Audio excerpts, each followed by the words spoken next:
Hi guys, I just wanted to shed light on how good this is as an IM. It's a $2,000 product, so it's not cheap. But if you have followed the pricing and price points of IMs that have come out, we now have $9,000, $18,000 IM setups. Like the Brise Audiophile Kagu, I think, is around $17,000, including the cable and the amp. You also have the Mysticraft Hex, which is $9,000. You have a bunch of stuff from Unique Melody, which I think is very overpriced, which also come in at $9,000.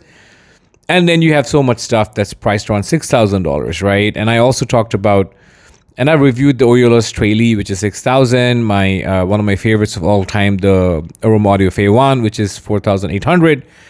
So if you consider those price points, this $2,000 is kind of affordable. It's kind of cheap.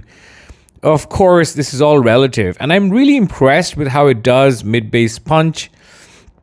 How it's got a very smooth mids to vocal transition. How it's got treble energy that never gets fatiguing, but is very, very evenly done, all from lower treble to mid treble.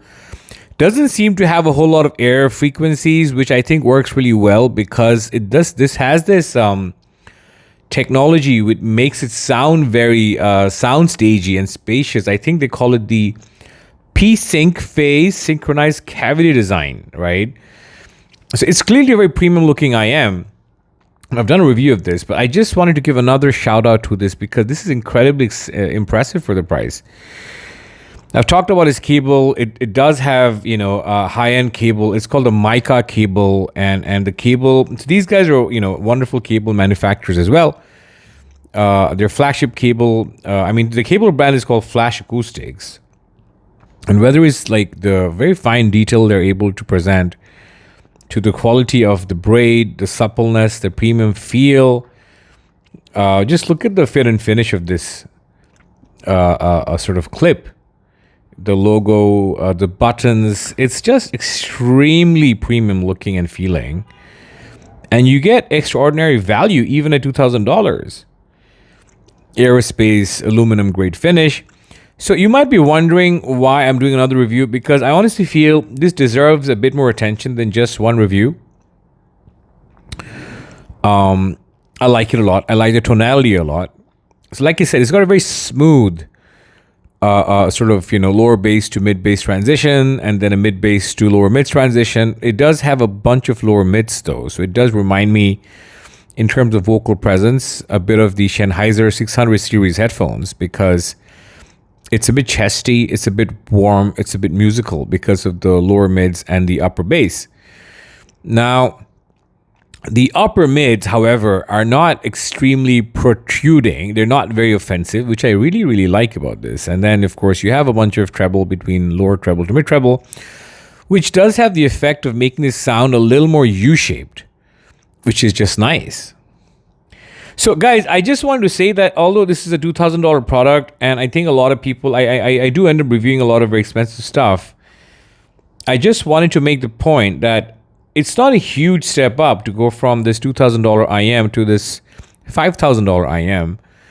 I mean, you do get a bit more in terms of image clarity and image precision and resolution. And in this case, you do get a little more full-bodied slam. But the F1 is a very special IM. The F1, I think, can really hold its own against even the Brise Audiophile Kagu and the Mysticraft Hex. Those are better IMs, I think, but the F1 does hold its own against those $9,000, legends.